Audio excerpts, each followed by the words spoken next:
Welcome to Toffee TV. It is the Everton News Daily. Farhad Moshiri has increased his shares in Everton. He now controls 68.6% of the club, and this will increase to 77.2% by July 2019.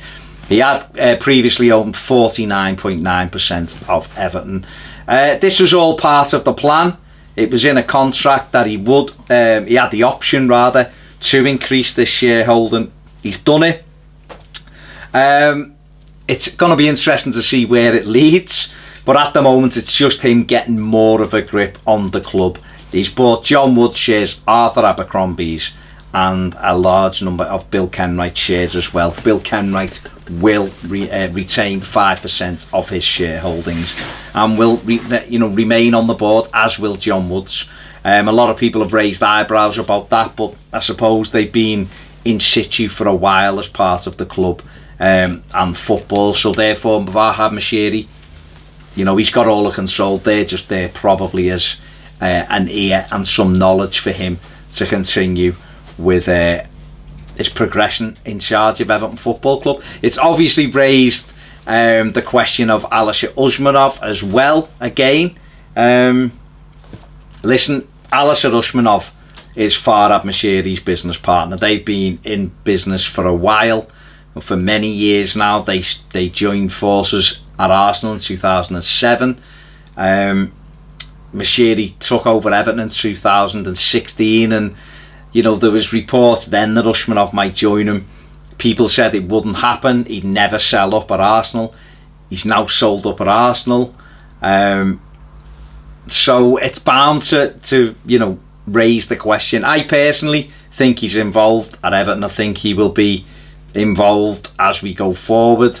Whether that is officially with his head above the parapet or whether it's through other sources and streams, who knows? But it'll be a way for him he will still put money into Everton Football Club, in my opinion, and Farhad Moshiri will continue to drive the bus. That's how I see it.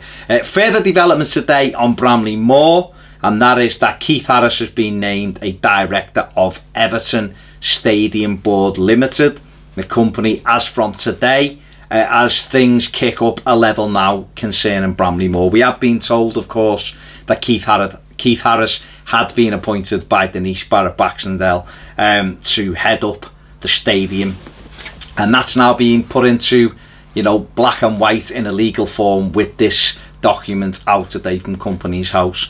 I think there'll be more information being released by Everton over the coming weeks as the stadium kicks on to another level. So a lot of things moving forward now. Will Usmanov have anything in that? Who knows?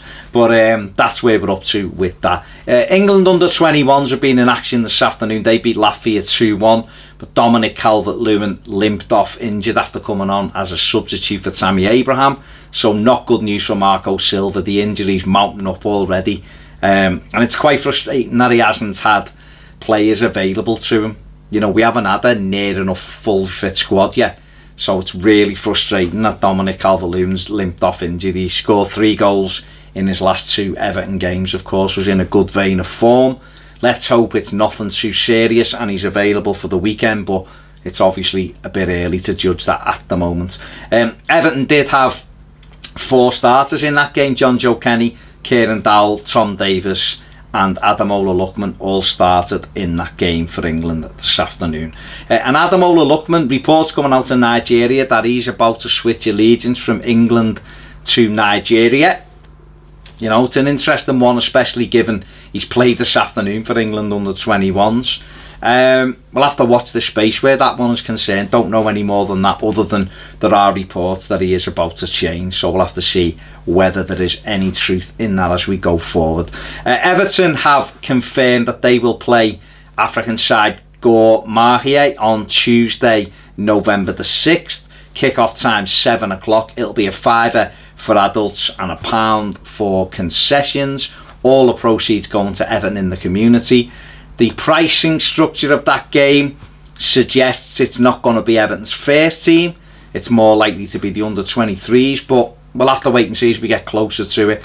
Marco Silva may use it as an opportunity to play a couple of players who are maybe needing match fitness or players who've been on the fringe of things. It is sandwiched in between two big games, so obviously the majority of Everton's first team squad, I wouldn't imagine, will be used in that game, but we'll have to wait and see as we get closer to the time. But like I say, 7 o'clock kickoff on Tuesday the 6th of November. And Richie Allison has been named in the Brazil starting 11 for tonight's game against El Salvador, so good luck to him, and let's hope he comes through it safely and gets back in. He's got one more game of his suspension that is served on Sunday for the visit of West Ham. That is it. If you haven't subscribed, please do so. It only takes a second, and if you want more videos, get over and join us on Patreon. Thanks for watching Toffee TV.